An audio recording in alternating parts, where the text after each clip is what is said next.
Un retour, celui à Nouakchott du président de la République. C'était aujourd'hui en fin d'après-midi. Il revient de Paris.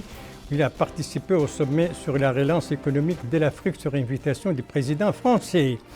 Un avancement, celui de l'ère du couvre-feu. Il est désormais à minuit à partir de ce vendredi soir. Décision du comité interministériel chargé de l'évolution de la Covid. Une formation s'est organisée à Kaïdi au profit d'une centaine de jeunes dans différentes spécialités. Il vient d'être lancé à Kaïdi par le ministre de l'Emploi, de la Jeunesse et des Sports. Voilà pour les principaux titres de votre journal. Et c'est parti, mesdames, mesdemoiselles, messieurs, bonsoir. Et bienvenue à votre 22h de ce vendredi 21 mai 2021. En 22h que nous commençons donc par un retour, celui du président de la République, M. Mohamed Ould Cheikh El Ghazouani. Ça, c'était en fin d'après-midi à l'aéroport international Toussi, donc de Nouakchott.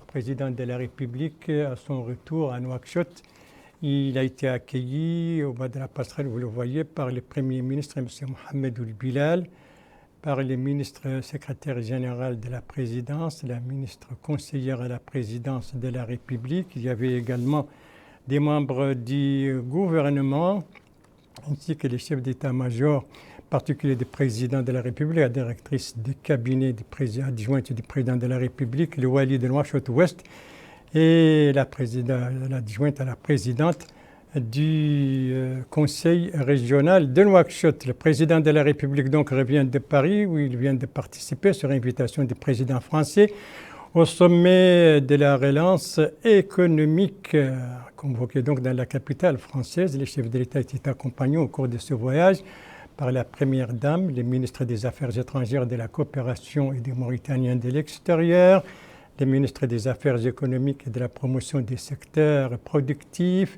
le directeur des cabinets du président de la République, l'ambassadeur de la Mauritanie en France, un chargé des missions à la présidence de la République et le directeur général du protocole d'État. Voilà donc pour le retour du président de la République, c'était aujourd'hui en début d'après-midi. Parlons à présent de la Covid avec le couvre-feu désormais avancé à partir de ce soir. Il sera désormais à minuit à partir de ce vendredi soir, de minuit à 6 heures du matin. C'est une décision qui vient d'être prise par le comité interministériel chargé du suivi de l'évolution de la pandémie de la Covid-19 à l'issue de sa réunion d'aujourd'hui présidée par le Premier ministre. Alors, qu'est-ce qui a été décidé? Qu'est-ce qui a été discuté au cours de cette réunion? Élément de réponse avec Abdelrahman Hamad. Le comité a passé en revue la situation épidémiologique et évalué l'opération de vaccination en cours. Les données sanitaires disponibles abordées au cours de cette réunion indiquent que la situation épidémiologique du pays est encore stable malgré de légères hausses de la courbe d'infection qui apparaissent de temps en temps, ça et là. À cet effet, le comité a exhorté les citoyens à se conformer strictement aux mesures préventives contre la COVID-19 et aux pratiques requises pour s'en prémunir, notamment le port des masques, le lavage de mains et la distanciation sociale. Le comité a appelé les citoyens à affilier massivement au centre de vaccination disponible désormais sur toute l'étendue du territoire national pour se faire vacciner contre cette pandémie mondiale. En outre, le comité interministériel chargé de la COVID-19 invite les réseaux sociaux et les activistes de la société civile à lancer des vastes campagnes pour accélérer l'opération de vaccination et la généraliser sur les catégories des personnes cibles. Et enfin, dans le cadre du renforcement des mesures préventives, le comité a décidé de modifier l'heure du couvre-feu à partir du demain, samedi 22 mai 2021, et il sera de minuit à 6 heures du matin. Ce couvre-feu donc est décidé par le comité interministériel. Il prend effet à partir de ce soir à minuit, autrement dit demain samedi à 0 heure. Voilà donc pour cette décision du comité interministériel prise à l'issue de sa réunion. Il a fait le point sur l'évolution de la situation de la pandémie de la Covid-19, une évolution qu'on va voir tout de suite, surtout durant les dernières 24 heures. Eh bien, on le voit, il y a 22 guérisons, 38 nouveaux cas et malheureusement un décès. Et le cumul de tout cela, c'est 19 049 cas de contamination, dont 18 231 guérisons et malheureusement 458 décès. Ça, c'est l'évolution de la pandémie de la Covid-19 durant ces dernières 24 heures. Une évolution de la pandémie donc à la yo-yo, vous le voyez, ça monte, ça descend, ça remonte, ça redescend, ainsi de suite. Et d'une manière générale, en tout cas, et c'est ce qu'a constaté le comité interministériel, la situation reste stable. Pour cela, il faut continuer à respecter les mesures préventives, en même temps d'ailleurs qu'il faut se faire vacciner, surtout que l'opération de vaccination est en cours. Alors nous allons voir ce soir deux exemples dans le cadre de du respect des préventions, ce sera en Adrar, et puis dans le cadre de la vaccination avec cette campagne de sensibilisation autour de la vaccination contre la Covid-19, une campagne entreprise à Ayoun par le Conseil régional du Hod El Gharbi, coup d'envoi donc aujourd'hui.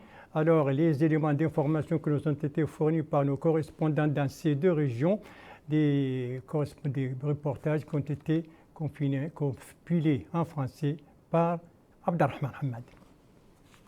Suite à l'apparition de nouvelles souches de la pandémie de Covid-19 dans notre pays et envie de protéger les personnes souffrant des maladies chroniques, la région du Hod El Gharbi a lancé cette campagne de sensibilisation pour accélérer le rythme de l'opération de vaccination en cours dans la wilaya depuis un mois.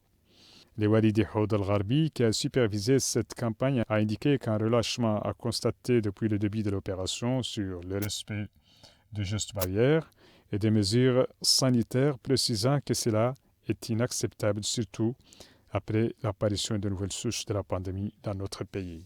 Plusieurs personnes atteintes d'insuffisance rénale se font vacciner au cours de cette campagne qui la considère importante pour renforcer leur immunité contre cette pandémie. À Atta, capitale régionale de la wilaya de l'Adrar, un laxisme dans le respect des mesures préventives est constaté surtout dans les espaces publics, les marchés, les commerces et les moyens de transport. Cette fatigue de prudence intervient après l'allègement des gestes barrières suite à la fin de la première vague de la pandémie. Conscients de la gravité des nouvelles souches de la pandémie enregistrées dans notre pays, les citoyens appellent au respect strict des gestes barrières, notamment le port des masques, le lavage de mains et la distanciation sociale. Les autorités sanitaires de la wilaya de l'Adrar confirment que leurs staffs sont prêts à intervenir au moment opportun pour faire face à cette pandémie, exhortant les populations à se conformer aux bonnes pratiques pour se protéger contre la pandémie. Voilà donc les mesures préventives qu'il faut absolument respecter en même temps qu'il faut se faire vacciner. C'est en tout cas dans le plein respect de ces mesures que s'est tenue la conférence des présidents à l'Assemblée nationale. C'était ce matin sous la présidence de M. Cheikh Ould Baye, le président de cette chambre. Compte rendu, El-Hajj Abdallah Din. De la réunion, une série de questions orales ont été programmées et les dates des réunions publiques ont été fixées pour poser ces questions et en recevoir les réponses de la part des membres du gouvernement concernés. La conférence des présidents a été informée au cours de la réunion d'une proposition de recommandation sur l'agression israélienne contre le peuple palestinien, soumise par les députés à l'Assemblée nationale. La conférence des présidents a renvoyé cette recommandation à la Commission de la justice, de l'intérieur et de la défense de l'Assemblée nationale avant d'en débattre en séance plénière samedi. Il faut préciser que la conférence s'est tenue en présence du ministre de la Culture, de l'Artisanat et des Relations avec le Parlement. Activité des membres du gouvernement, dont deux se trouvent à l'intérieur, celui des affaires islamiques et de l'enseignement originel et celui de l'emploi, de la jeunesse et des sports. Le premier se trouvait à Nouadhibou dans le cadre d'une visite d'information et d'inspection, visite qui lui a permis de visiter plusieurs services relevant de son département. Sur les différentes étapes de cette visite, des précisions avec notre correspondant permanent là-bas, Alvarez Chebani, dont le compte-rendu est revu en français par Abdullah Demeba. Ce déplacement a débuté par le siège de la Direction régionale des affaires islamiques et de l'enseignement originel au niveau du quartier de Sokojim. Cette visite d'information qui s'est déroulée en présence du Wali de la wilaya d'Ahl Nouadhibou, Yahya Ould Cheikh Mohamed Val, a permis au ministre des Affaires islamiques et de l'enseignement originel, Daoul Sidoul Amar Taleb, de s'enquérir du travail abattu par ce démembrement du département ministériel qu'il préside, particulièrement les programmes qui sont mis en œuvre se rapportant aux mosquées et Mahadra. Il a visité les différents compartiments de cette direction. Par la suite, l'Institut Abdallah Ibn Yassine de l'enseignement originel de cette ville a ouvert ses portes au ministre des Affaires islamiques et de l'enseignement originel. Cet institut accueille présentement environ 75 apprenants qui suivent des programmes relatifs à la charia islamique, à la langue arabe, les mathématiques, les sciences et la langue française répartie en 3 niveaux. Le directeur de cet institut, Mohamed Ould Mohamed Messoud, a affirmé que 8 promotions sont sorties de cet établissement dont la vocation est de préparer les apprenants pour pouvoir évoluer et s'épanouir dans la société. Enfin, le siège de l'association des oulémas de Mauritanie à l'échelle régionale, situé au quartier de Ridouane, a constitué l'ultime étape de cette visite sur les lieux. Le secrétaire général de cette association a fait part de sa satisfaction et mis en avant les remerciements de cette structure à l'endroit du ministre des Affaires islamiques et de l'enseignement originel. Il a aussi spécifié l'important rôle joué par les oulémas et fuqaha dans le cadre de l'orientation et de la propagation du savoir au profit des populations. Le ministre a aussi visité la bibliothèque de cette structure qui lui a permis de s'informer de visu des manuels et manuscrits disponibles sur les lieux. Il a à la fin indiqué que ce déplacement a constitué une opportunité de constater les améliorations apportées dans le domaine de l'éducation des apprenants, particulièrement au niveau de l'Institut Abdallah Ibn Yassine. Il a aussi souligné qu'il s'est enquis du travail abattu au sein de la Direction régionale des affaires islamiques et de l'enseignement originel. Il a enfin apprécié le rôle positif des acteurs de cette wilaya le long du mois béni du Ramadan. La visite d'information et d'inspection du ministre des Affaires islamiques et de l'enseignement originel à Nouadhibou, notre capitale économique, son collègue de l'emploi, de la jeunesse et des sports, lui était pendant ce temps à Kaïdi où il a supervisé 2 activités. La première de ces activités, c'est le lancement d'une session de formation au profit des dizaines de jeunes. Lancement, c'est aujourd'hui. Combien exactement de jeunes participent à cette formation? C'est un compte-rendu de l'un de nos correspondants permanents, Baebiri, compte-rendu revue en français par Melika Nakli. 120 jeunes de la wilaya du Gorgol vont être formés dans le cadre du programme Saphir, financé par l'Union européenne, qui vise à une meilleure intégration sociale et professionnelle de cette frange de la population de manière pérenne. Le programme au niveau de la wilaya du Gorgol est assuré par l'organisation non gouvernementale ECODEV. Le lancement de cette formation a été présidé par le ministre de l'Emploi, de la Jeunesse et des Sports, M. Taleb Ould Sid Ahmed, en présence du Wali du Gorgol, du représentant de l'Union européenne, des autorités administratives et sécuritaires et des représentants de la société civile. Le ministre de l'Emploi, de la Jeunesse et des Sports a souligné l'importance de cette formation, demandant aux responsables de celle-ci de mettre en place une stratégie pertinente qui permettra aux jeunes de trouver un travail. Cette formation est pionnière en son genre car elle ne vise pas seulement à former, mais entre dans le cadre d'une stratégie qui devrait permettre aux jeunes de pouvoir trouver dès la fin de cette formation du travail, grâce aux différents programmes mis en place, dont celui de Saphir. Le financement est assuré. Donc, dit-il, tout est mis en place pour s'assurer que cela débouchera sur des activités génératrices de revenus pérennes. Les partenaires au développement dans l'Union européenne, les établissements de formation et les ONG ont souligné leur volonté d'unir leurs efforts et de travailler ensemble pour améliorer la situation des jeunes et leur permettre dans de meilleures conditions afin que cette importante frange de la population ait la place qui lui sied dans la société, conformément à la stratégie mise en place par le gouvernement qui accorde la priorité à la jeunesse. Le directeur de l'école de l'enseignement technique et de la formation professionnelle à Kaïdi, M. Yahya Mohamed El Mustafa Sidi Yahya, souligne que le département de l'enseignement et de la formation professionnelle vise à concrétiser le programme du président de la République relatif à la formation qui est basé sur 4 axes. Un large accès à la formation professionnelle, l'ouverture à l'entrepreneuriat, l'amélioration de la qualité de la formation et l'amélioration de la gouvernance institutionnelle. Telles sont, dit-il, les grandes lignes du programme du président de la République dans le domaine de la formation professionnelle. Les jeunes sont ciblés pour la formation dans les domaines de l'énergie solaire, l'agriculture, les techniques de production des légumes, la transformation des produits laitiers, l'élevage et la production de fourrage. 3 mois durant, les jeunes suivront cette formation au niveau de l'École de l'enseignement technique et de la formation professionnelle et l'École nationale de la vulgarisation agricole. Voilà donc pour cette formation au profit de plus d'une centaine de jeunes à Kaïdi, une formation qui vient d'être lancée par les ministres de l'Emploi, de la Jeunesse et des Sports. La seconde activité dans la capitale du Gorgol, du ministre, eh bien, c'était la finale du tournoi de la Coupe du Wali. Alors, qui a remporté cette coupe? Combien d'équipes ont participé à ce tournoi et dans quel cadre se situe-t-il? L'élément de réponse avec ce reportage de l'un de nos correspondants là-bas, Mohamed Ali Salek, dont le compte-rendu revient en français par Bokar Baïleba. De fin de la Coupe du Wali du Gorgol de football, organisée sous le thème pour le renforcement de la cohésion nationale. La finale est remportée par l'équipe de Gataga en battant l'équipe d'El Jedida sur le score de 3-1. 32 équipes avaient participé à cette compétition qui avait débuté durant le mois béni de Ramadan. Et c'est le ministre de l'Emploi, de la Jeunesse et des Sports, Taleb Sid Ahmed, qui a remis le premier prix à l'équipe vainqueur. Les deuxième et troisième prix ont été remis respectivement par le Wali du Gorgol, Ahmed Naoul Sidi Abbe, et le président du conseil régional à l'équipe d'El Jedida et d'autres équipes qui se sont illustrées durant la compétition. De son côté, le maire de la commune de Kaïdi a remis des récompenses aux arbitres et au staff de supervision du championnat. Après la remise des récompenses, place au cérémonial des allocutions. Ainsi, le ministre de l'Emploi, de la Jeunesse et des Sports, Taleb Sid Ahmed, a indiqué que l'organisation de cette compétition traduit les efforts des autorités locales dans le renforcement de la cohésion nationale.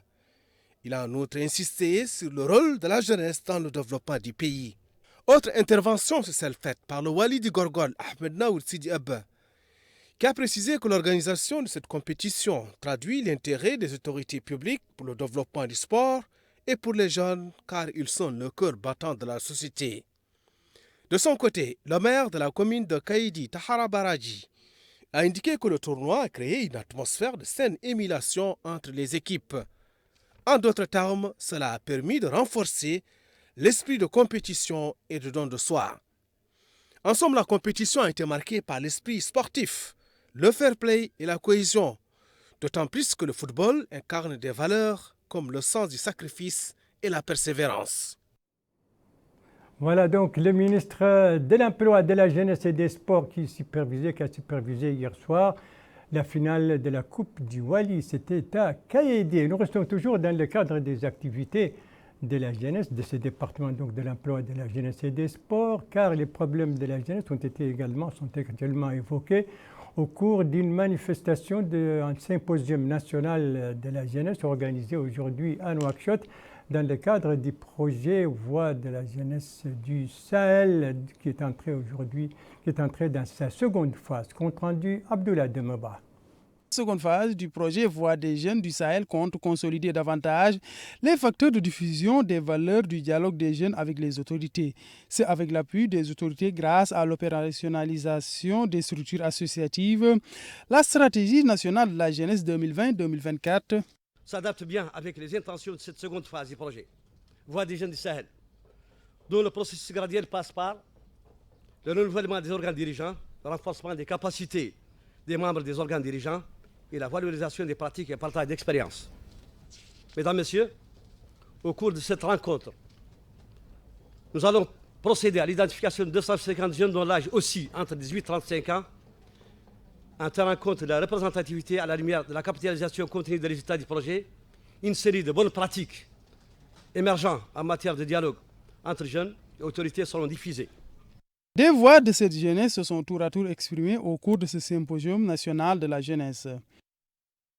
Nous voilà au terme de la seconde phase du projet La Voix des jeunes du Sahel.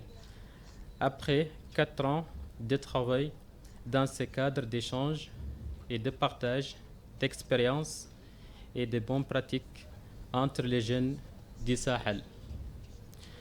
Notre pays a enregistré la bénéfication de 250 jeunes ici des wilayas de Nouadhibou, الحوض الشرقي, Trarza, دخلة Nouadhibou et Guidimara, où ces projets exécutés par les centres du dialogue humanitaire avec un financement de l'Union européenne et le ministère des Affaires étrangères du Royaume du Danemark. Cette stratégie repose essentiellement sur 3 aspects.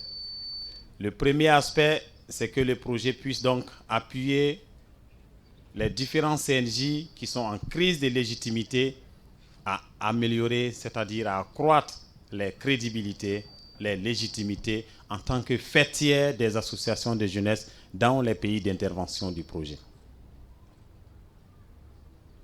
Et c'est pourquoi le projet donc a bien voulu appuyer dans les pays où ces CNJ étaient en fin de mandat à un renouvellement donc de les instances. C'est ce qui a été fait en décembre 2020 au Tchad et c'est ce qui est en train d'être fait au Niger au moment où je vous parle.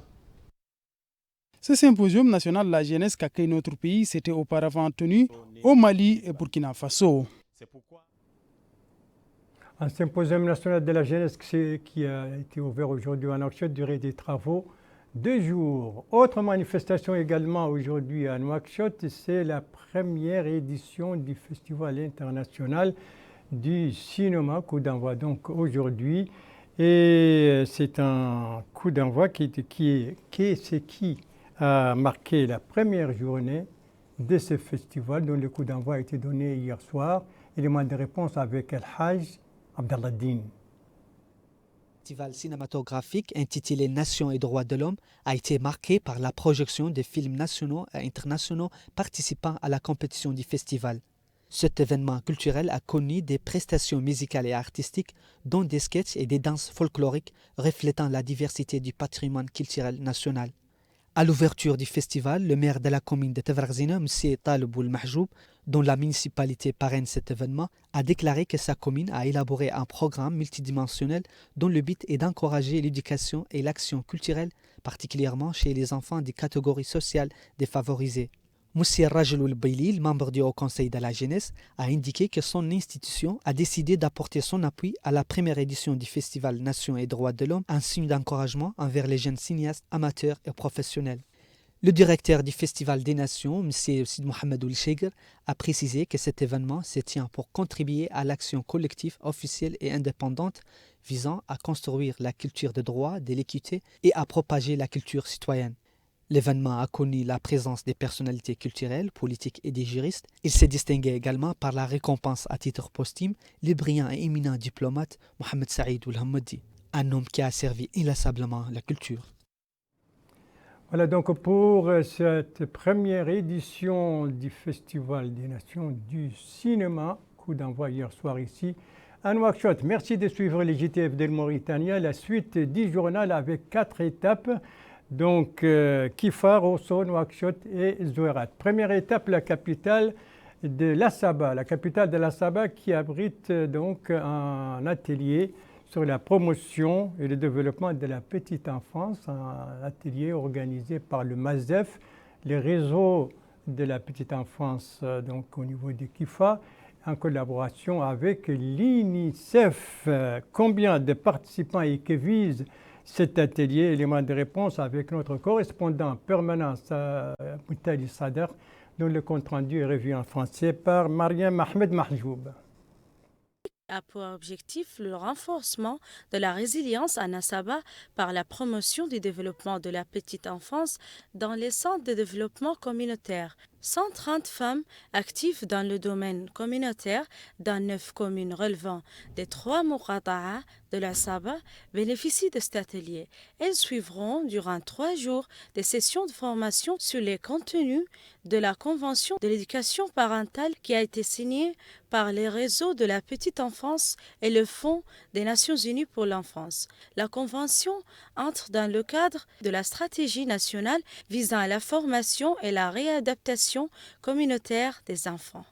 Le conseiller du Wali de la Wilaya de l'Asaba, en charge des affaires économiques et du développement local, M. Adama Adou Hussein Dia, a souligné l'importance de cet atelier qui s'inscrit dans le cadre de l'attention particulière que les autorités publiques portent aux enfants.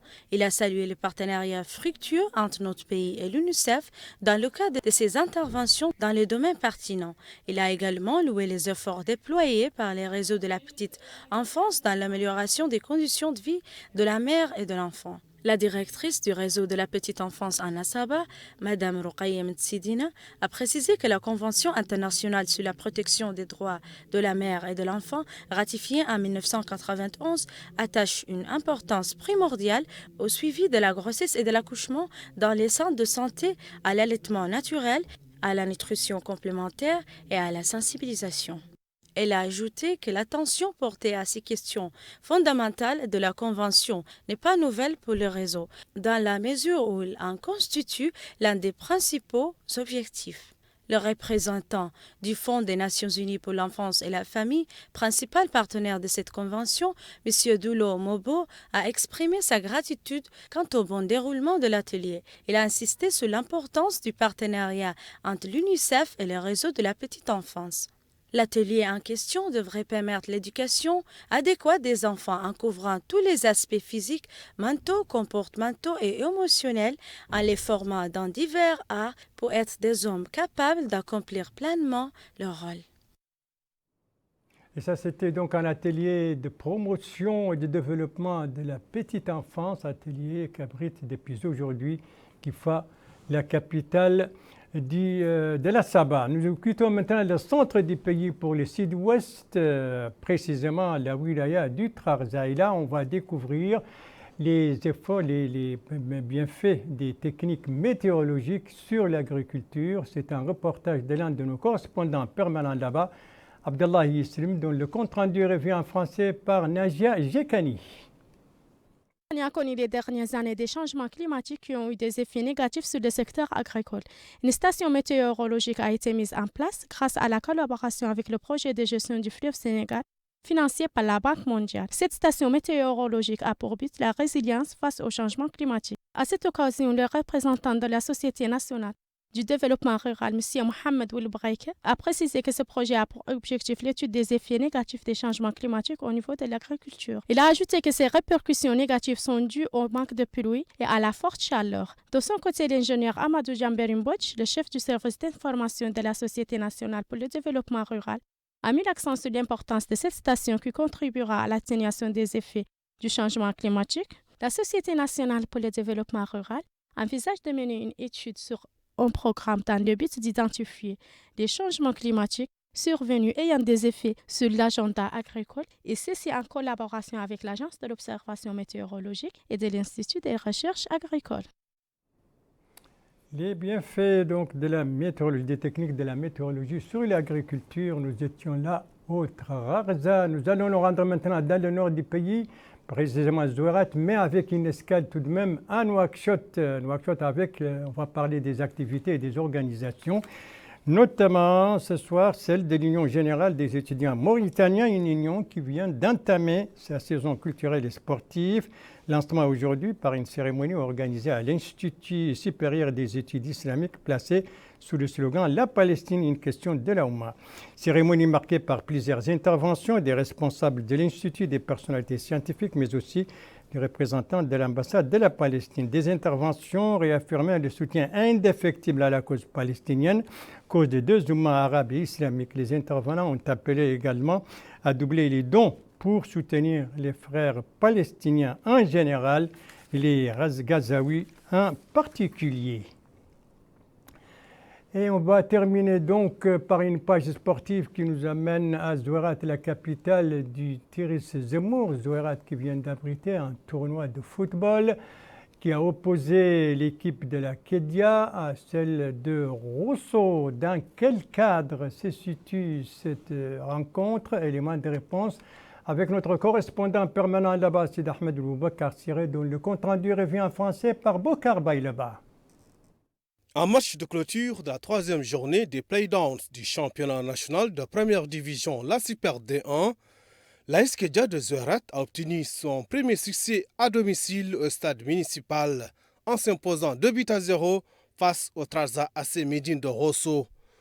Il a fallu attendre l'entame de la seconde période pour voir l'équipe de la cité minière décanter la situation grâce à des réalisations de Moustapha Diop à la 48e minute et Sareg Mohamed Mkhailig à la 52e minute. En signant cette troisième victoire de la saison, les hommes du nouvel entraîneur Sidi Ndiaye réalisent une belle opération et engrangent 3 précieux points très importants dans la lutte pour le maintien. Désormais, l'AS Kedja de Zouérate comptabilise 16 points et se positionne au second rang du classement. De son côté, la descente se poursuit pour l'équipe de Rosso, qui n'a pas enregistré de succès depuis le début des playdowns.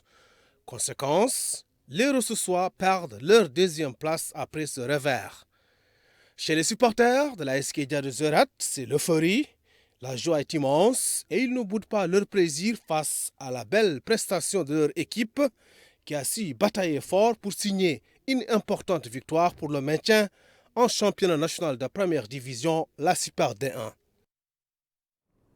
Donc c'est sur ce play-down, pour utiliser le langage usuel sportif, et qui a vu la victoire de la Kedja face à Rosso 2-0. C'est sur cet élément donc sportif que s'achève ce journal. Merci à vous, madame, mademoiselle, monsieur, de l'avoir suivi.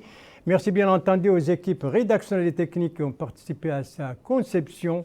Et je vous en rappelle les principales informations. Le président de la République regagne Nouakchott, donc c'était en fin d'après-midi. Il vient de Paris où il a participé sur invitation de son collègue, de son homologue français, au sommet sur la relance économique de l'Afrique. Ici, c'est la réunion du comité interministériel chargé du suivi de l'évolution de la pandémie de la Covid-19. Le couvre-feu est désormais à partir de minuit jusqu'à 6 heures à partir de ce soir. Donc minuit et cela jusqu'à 6 heures. Ici, c'est cet atelier de formation au profit de plus d'une centaine de jeunes qui est organisé actuellement à Kaïdi, la capitale du Gorgol. Voilà pour le rappel des titres. Un autre rappel que j'ai fait souvent après chaque journal, puisque c'est d'autant plus important qu'il s'agit des mesures préventives qu'il faut absolument respecter, des mesures qui sont très efficaces vis-à-vis de la propagation du virus, à savoir ne sortir que par nécessité, s'habituer à se laver les mains avec de l'eau et du savon en sortant de la maison et en revenant à la maison, ne pas oublier son masque donc en sortant et ne pas oublier non plus de respecter la distanciation sociale, au moins 1,50 m par rapport aux autres. Votre santé est entre vos mains, prenez soin de vous pour vous protéger et pour protéger les autres. Et si vous aimez vos proches, eh bien, pas d'approche et pas non plus de reproches. Sur ce, je vous souhaite une très très bonne fin de soirée, une très très bonne fin de semaine et je vous donne rendez-vous, Inch'Allah, demain à la même heure, 22 h. Bonsoir.